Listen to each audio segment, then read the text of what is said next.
In general, you were here last year. Yes. You got a sticker, so you should know. You know a little bit from last year and from. I used it a little bit in my own project. So Which one, the 1.1 or 2.0? 2.0. Okay, so you know the step stuff. And you a little bit. Okay, so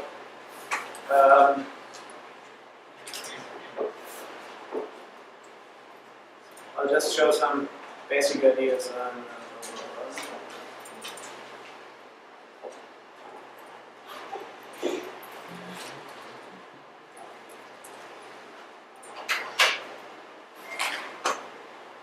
One, two, three, four, five.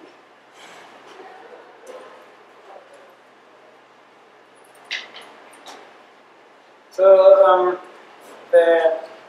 to make it short, the basic idea in Trailblazer is remove code from controllers, remove code from models, remove code from other layers, even the view layer, and restructure them in a way that makes sense.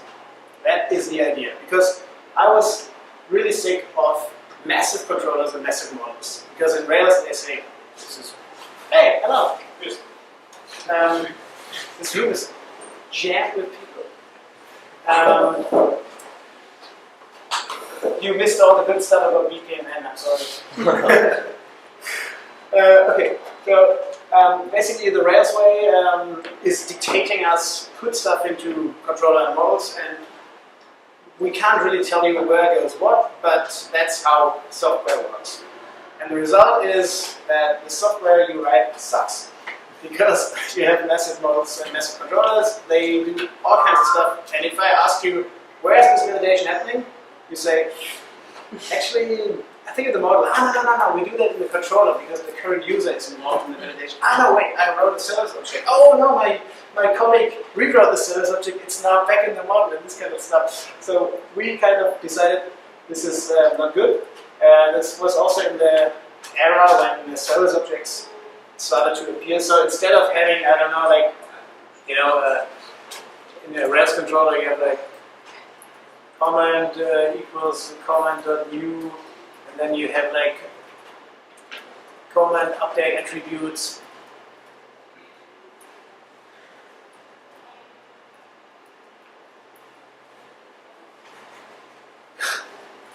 And so on, like lots of code, blah blah, validating something else, assigning the current user, in the end you have like 20 lines of code.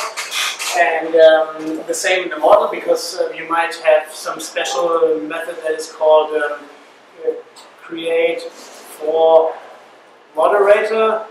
But this is only if you're a really good programmer, because you already extracted code into specific methods.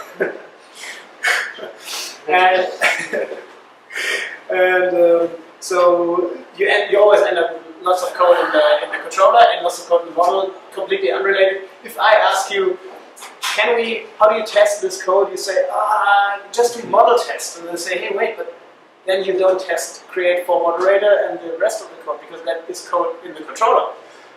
Yeah, right, test it with a controller test. So I basically test my business logic, because this kind of stuff, creating something, validating something, sending out notifications and all this, like callbacks and stuff, this is all what we call business logic, yeah? And in Rails, the only way to test if your business logic actually works is with controller tests. So you have to involve the HTTP layer to test your code that should be completely unrelated to HTTP. Yeah? And what do? As a good developer, you use encapsulation. That is basically Trailblazer. So instead of having all this stuff sitting here, you just use what we call operation. Yeah? And the operation could be something like comment create, and then you use the call method, you pass in the params, for example. So like Hanami. No, Hanami doesn't have a business layer. Hanami has actions, and actions are coupled to it. Yeah, but they stole that from Trailblazer, not the other way. So they stole lots of things from Trailblazer, but it's all like common sense way here, of course. So you basically move the business code into one object, one class you can test, because now, regardless what is in the heading, I can do the same in a test and say, I don't know, must equal if I use minitest 1, and it just as a stupid example, but I can do the exact same thing I do in the controller in a completely unrelated unit test, no controller test, I just use a Ruby unit test, or I can use the same logic for, let's say, a rake task. And so the idea is extract that business code into a separate asset, which is, in our case, a class. So you don't need to emulate a lot of stuff, a lot of environment before it's just you just can do it in Exactly. one. So the idea of encapsulation means whatever happens in comment create in this operation, whatever happens there doesn't matter, but you need to pass in all the data you need inside from the outside. So there's no like, I'm guessing what could be the current user by grabbing instance variables in the controller, because you can't access any instance variables with the controller. You can't access session, you can't access anything in that operation, which we discuss in a second. So for example, if I want the current user in that create operation, I have to say, let's say I call it user, and then I say, I don't know, session in, so you get the idea, session current user or something like that. So, why is this? That's nice.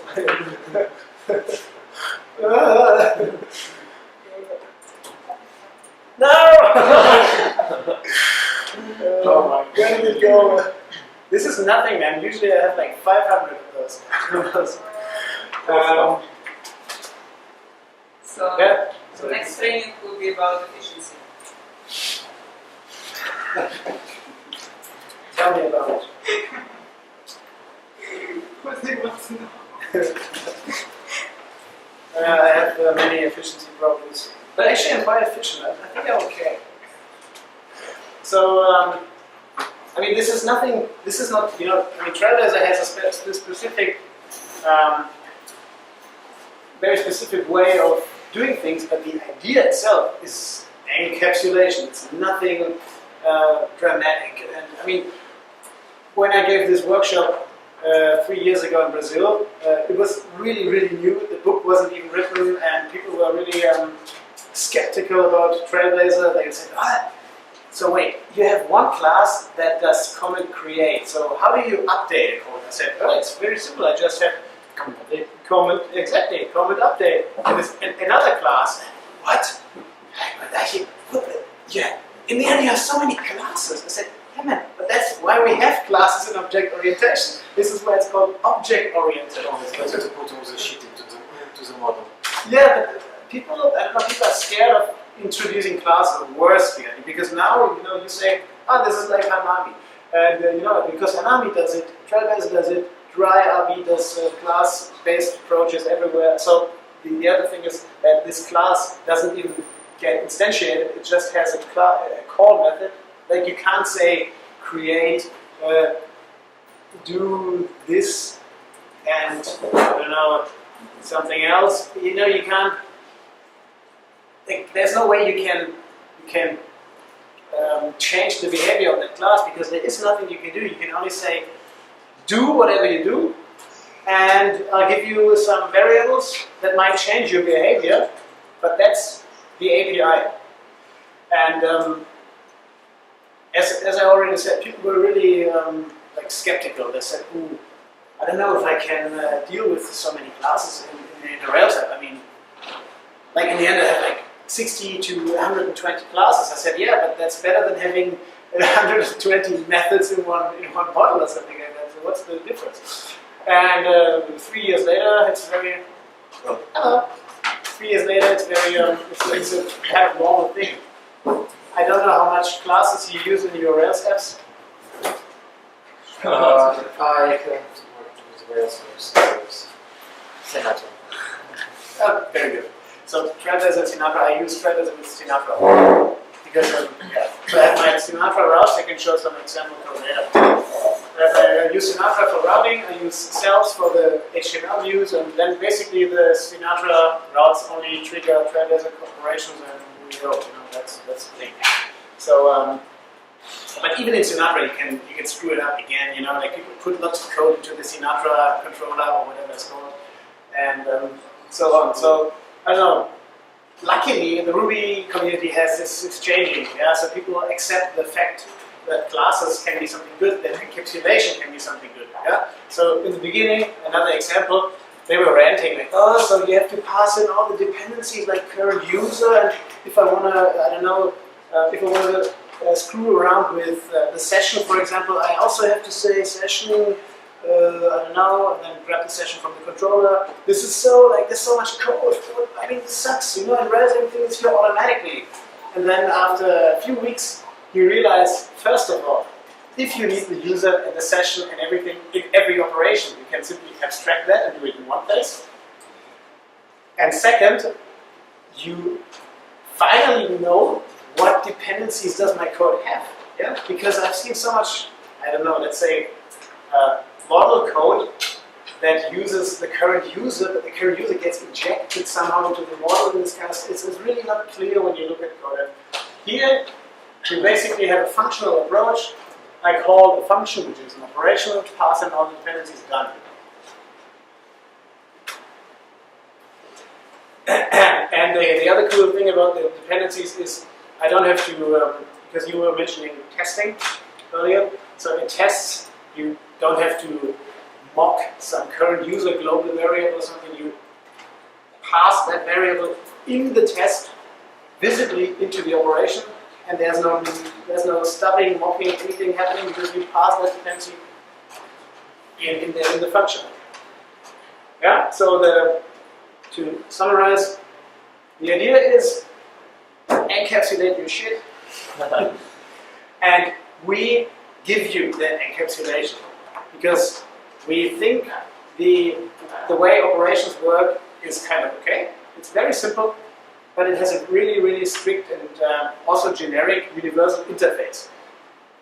Because, and that's another thing I've seen in my decades of career, in one Rails application you sometimes see 25 different implementations of service objects. Some use the call method, some use run, some use process call, some get the controller passed into the service method, some do not get the controller, this kind of stuff. And you end up with slightly better code, but still the same problem. What goes in, what is this code doing? Trailblazer says, here's one implementation, you might not like it, but use it, and that's fine. So people like the kind of, we gently force them to some generic interface. Every controller action, every rake task, every unit test basically will call an operation. And you start to rethink how you design software with after a couple of days or weeks with Trailblazer. It doesn't matter if it's Rails or Sinatra or whatever. You start to thinking, okay, this is a new feature. New feature means new operation. And that was basically the main thing in Trailblazer 1.1. I can show you an example. So here, the comment create, for example, would be, so we heavily use namespacing, which is pretty cool. Hanami, for some strange reason, also uses namespacing. So create, you would just derive from Trailblazer operation. So this is a 1.1 code, which really, I mean, it was great back then, but now I think, shit, why didn't I do it properly from day one? 1.1 you can use in production, correct? 1.1 is what? It's acceptable to use in production. Yeah, 2.0 as well. 2.1 is not released yet, but 2.0 is used in thousands of applications. So, so that was basically, that's basically Trailblazer 1.1 in a nutshell, or in a class. Yeah, you use a namespace. The namespace we call concept. In this case it's comment, and comment in this case is an active record based class, but this could also be something like invoicing. And the verb, so the second part of the operation is the verb. What is it doing? And this could also be something like export to PDF. Yeah, so the naming is not limited to models and to CRUD.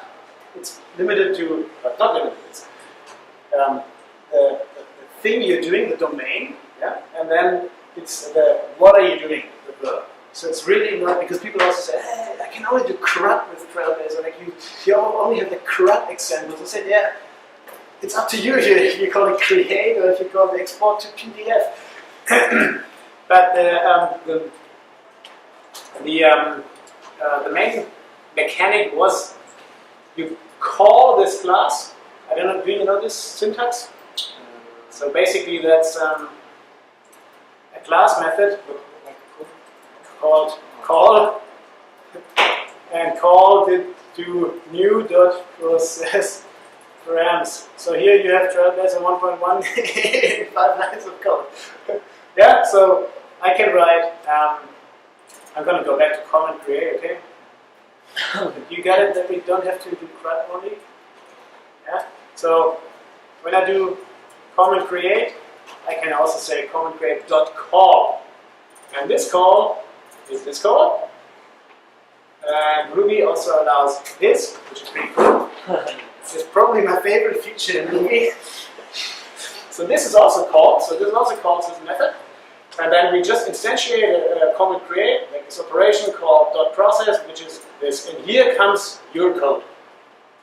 And I mean, this is ridiculous, right? So this is basically the idea of Trailblazer 1.1. And I mean, there's lots of additional stuff, but you could, in this process method, you could write any code you want. Like you can use active record, you can, I don't know, use a Stripe API or something like that, whatever you want. You can use your own form objects. And that's when we started, okay, usually in CRUD context, you want to create an object, you want to validate input, and then you want to save that input, and then you might want to do callbacks, like additional logic happening after something was stored. Yeah? And so we introduced contracts, and we introduced a callback system and all this kind of stuff. So you basically did stuff like, I don't know, validate params, and if the params were okay, you could say something like model and save. Just making up some example code. Yeah, and Trailblazer sometimes gave you the model automatically and this kind of stuff. So the operation was a little bit more than just calling the process. Yeah, and then if the save went okay, you could say, I don't know, you would say like mailer.send, blah, you know. So this was basically where your callbacks set. Yeah, so you had callbacks were not in the model anymore; they were in the operation. Yeah, you could have like 5,000 things to do it. And this was basically where your persistence set. Is this else? Looks better than with the A. Terrible with this. And here was your validation. And the validation would use a contract, which is another concept in Trailblazer, which comes from the, like we would support dry validation, we use reform and this kind of stuff, but we can talk about this later. But the idea was structure the workflow, structure the common workflow of CRUD. Yeah? Or maybe not even CRUD, structure the workflow of implementing features in an application. And you can already see in Trailblazer, so this is actually, I mean, now that I talk about it, it's nothing special really, it's really simple. But people started to pick up the idea and like, okay, I kind of get it. Every controller action in quotes is a separate operation. I have my code, my main code sitting in process and so on. And people started to use it, and that was pretty cool. But the problem started. Okay, what if I wanna override this line if the current user is an admin or something like that. Yeah? I don't want to send out this mail when the current user is an admin. And so now people start to extract that logic into methods and like if and else and blah blah blah. So in the end you had the same mess you had in the controller was sitting in the process method in the operation, which is way better than in the controller, and it still was messy. And that's why we started with 2.1, where there's a different processing model. So now it's super functional. You have like a pipeline, and the pipeline executes your code. Yeah, so the basic idea was really just, here is where you put code for that specific function.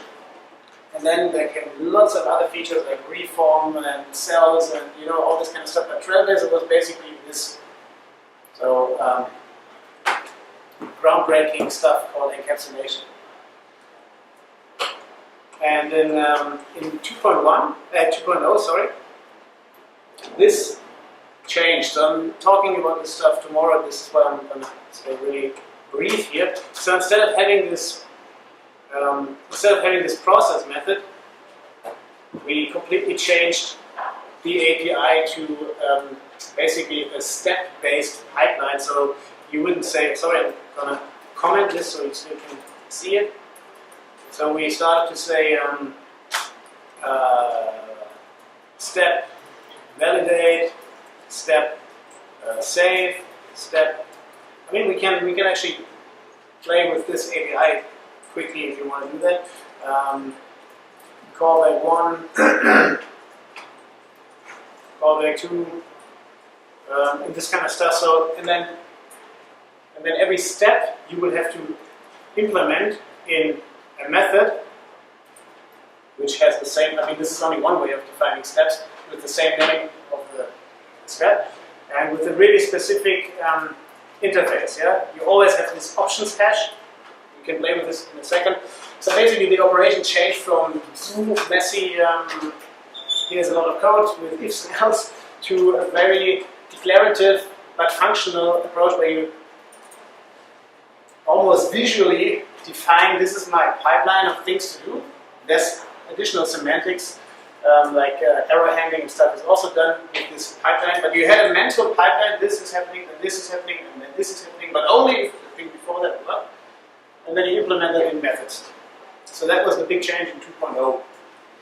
And despite all my personal fear, it was well accepted. People hated me because they had to rewrite everything.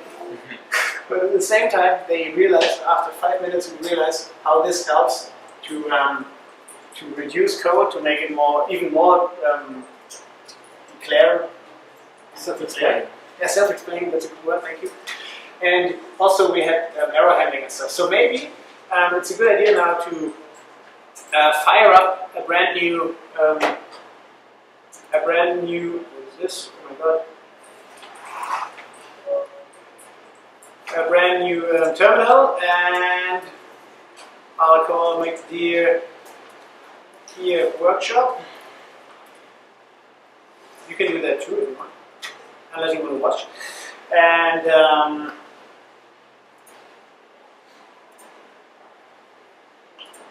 yeah, this is this is why I'm inefficient. The 500 directories.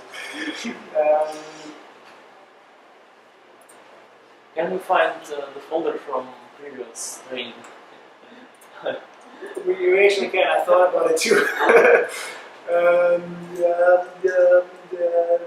God, what was it called? I think this one was it. Just a second. No, it's not. Yeah, It's Kyiv, also- here we go. Yeah. Okay, but there it is. I'm going to copy this to my.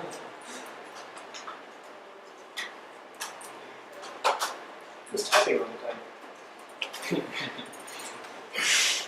Gemfile. Is it called Gemfile? Because in Bundle 2.0 I read today that this is going to be called gems.rb. Yeah? Gemfile is the name. Big thing.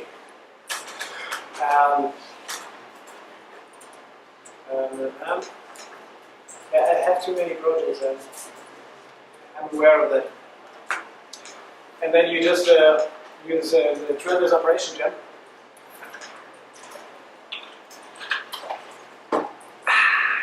One second.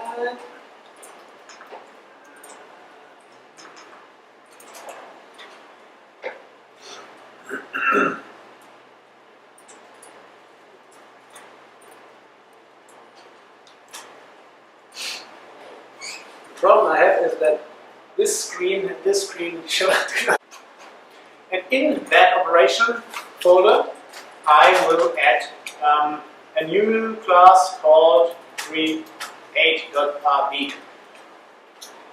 We played with is it readable? Not so much. Because I don't know how to increase the font size and stuff like that. I mean, I know the font size here is big, you know. Look, this is. Can you read this? Yeah. Yeah. What am I writing? Some blah blah blah blah blah. Oh well. So this file is called concepts comment operation create. Actually, I can write it here. I'm being retarded. Concepts comment operation create.rb. 1, 2, 3, 4.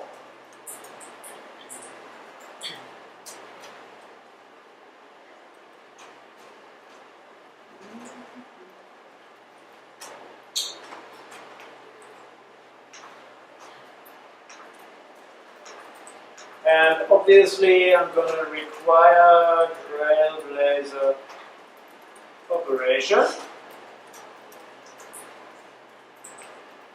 I mean, of course you're not going to require that file in every operation file, but since we don't have Rails to help us with this amazing portfolio, we have to do it manually. And as I said, it's completely up to the application developer how you name the concept and how you name the operations. Yeah. So in this example, it's called comment create. And so it's a good idea to actually call the operation comment create and not, I don't know, my opinion, submit or something, because it'll be hard for someone else. Since we don't have a comment active record model, I'm just going to use a module. Comment. Yeah, namespaces, Ruby, it's pretty cool. I can talk about it for 2.5 hours if you want. And then I say class. What? You want to hear about namespacing? No. It's amazing. Create Trailblazer operation.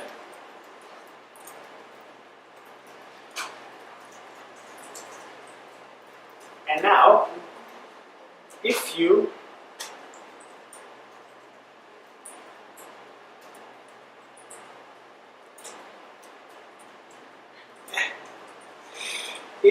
say Ruby concepts create, it should just work. And you can see it. You can see next line after. because there's the next line.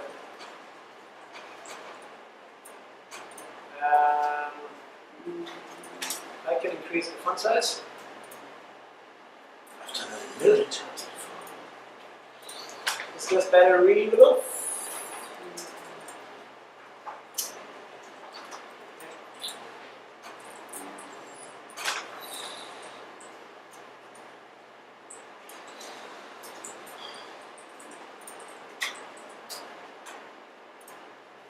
So I just execute this operation file with Ruby, and I mean,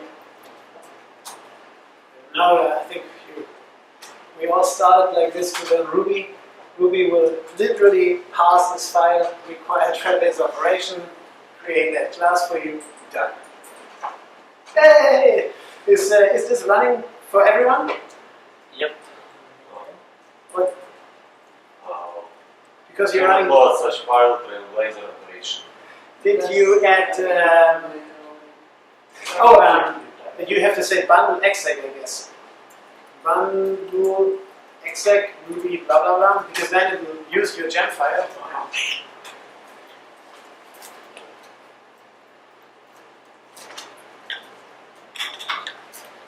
Are you running Linux? Yeah. Which one? 14. 14. Ubuntu. Yeah. Okay. It's Ubuntu. By the way, Mats, the creator of Ruby, is also using Ubuntu. Just saying. And Linux, and he has a ThinkPad, not an Apple MacBook. There's surprisingly 2 non-Apple laptops in my workshop. iPhone. So does it work with bundle X? No. Max, help him. Checking maybe You're the a expert. while ago. I'll pay you for nothing.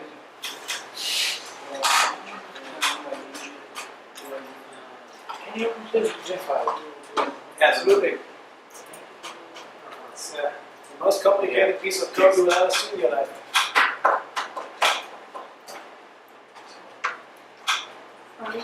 As a Trailblazer is composed of many different gems, and operation really only gives you the operation and nothing else. Give install. It's hard to understand what I feel much. What I feel more. Huh? It's hard to understand what do I feel more. Hanami or do I repeat Everything except the bundle. you mean it's hard to Split it into pieces, which is responsible for each part of the Because the problem with Hanami and Trailblazer is that there's only a handful of people on every project, and we know inside out where what gem sits and how this gem hooks into the other gem, and then we forget to write documentation. For me, it's totally obvious that Trailblazer operation gives you this and that, and you will ask me, why don't I have contracts? And I say, because they are in the other gem, you idiot. It's really hard, yeah. Because you get so blind for other people's views. So we have to split it into logical domain pieces like comments and operation. It's, exactly, yeah.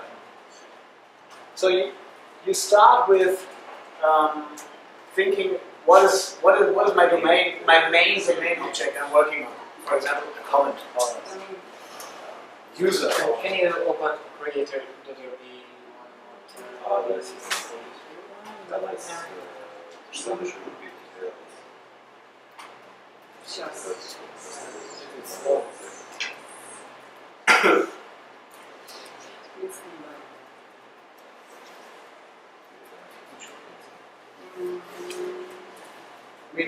Loading this stuff and everything is usually it's done automatically by the Trailblazer Rails gem or by Trailblazer Hanami, which we still have to implement, by the way.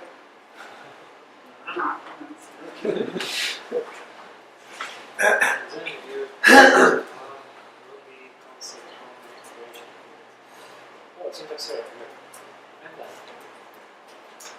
Running? Yes, it is. Because, so is your code parsing, or should we dive into Ruby syntax?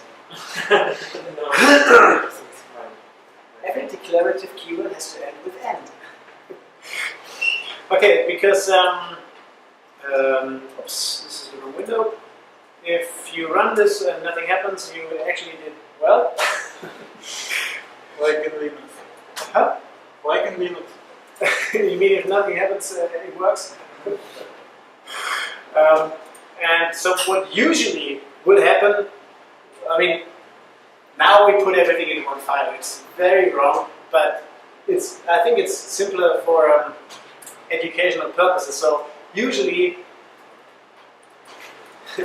this would be unit test, controller, action. You don't have to type this or whatever. Yeah.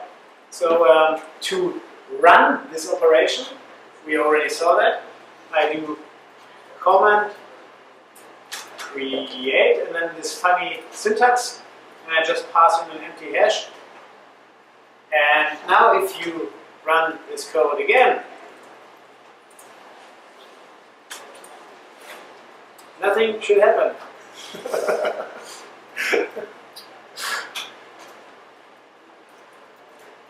But this is already an achievement. You did not break anything. It's already achieved. Max, you look very suspicious. Is it working? Yeah. Because you already tried it in your project, and then you thought it sucks and stopped using it. What?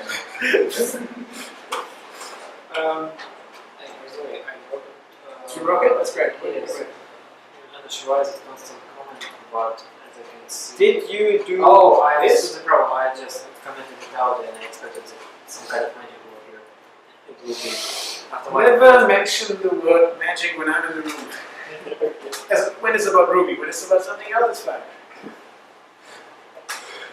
Okay, so this works because the operation literally does nothing. It does a little bit, and I'll show you what. So every time you run or you call an operation, actually, by the way, you can just do call here and run this, and surprisingly, nothing will happen because it's the same method. So this is a cool trick you can use in general for your own service object and stuff, is that you have objects, or classes, sorry, with only one public method, and that public method, since there is only one public method, you don't need to name it, and that's why we call them call, and that's why you can omit the call. That's exactly the idea why the call method in Ruby exists for functional approaches. Pretty cool. Okay, so the operation does run, but we don't have any content, so nothing happens. But there is something returned from this call, and this is called the result object. And if you assign the result of this call to an object, I call it result, you can grab this result object. And then, I don't know, I just use P. By the way, after about 10 years of Ruby, I learned that the result inspect can also be written like this. I never knew about the P method. There's even 2P. The pretty print, yeah. I know pretty print, but I didn't know that P does the same as this, because I use this line literally 1,000 times a day. Because I don't use debugger. So if I run the result, or if I run it again, you will see there's a result object returned with some weird blah blah blah in it. But the point of it is there is something returned from the operation. And the idea of the result object, and this is something we stole from DryRB, actually we just used the same API, which is stealing, is that the result object has a binary state. It can be successful or it can be invalid. And you can test that by saying success or by saying failure. So this is this is an API we get inspired from the DryRB framework, because they have the same kind of result object. That also makes it better to interoperate with dry. I even did one mistake, and it says, did you mean failure with failure instead of failure? So it's even correct me how to. Yeah, that's a new feature in Ruby 2.4 or something, 3. The did you mean? Yeah, so success returns true because everything went well. I mean, I don't know what did not happen. And failure says, whoops. Failure, surprisingly, says the opposite to false. Oh, this is a little bit stupid because you can't see that. But I think everyone has this running, right? Okay. And now we learned 3 things. Maybe on 2. Doing this properly. The code goes into something we call operation. The code, there's no way you can use this code in a specific different order. There's only one way, which is the call method, which is you call that operation. This is a very functional approach. And you get a result object that has a binary state. And this might sound ridiculous, but this in itself has improved many projects I've worked on. Because now every service object, because a Trailblazer operation is nothing but a service object, has the same API. That's great. API means what goes in, and it also means what comes out. And the result object, it's like there's a bit more of API about the result object. You will see in a few minutes. But having this is dramatically improving the service layer in Rails projects, Hanami, whatever. And coming up with this took about 6 years. Yeah, interesting facts. Okay,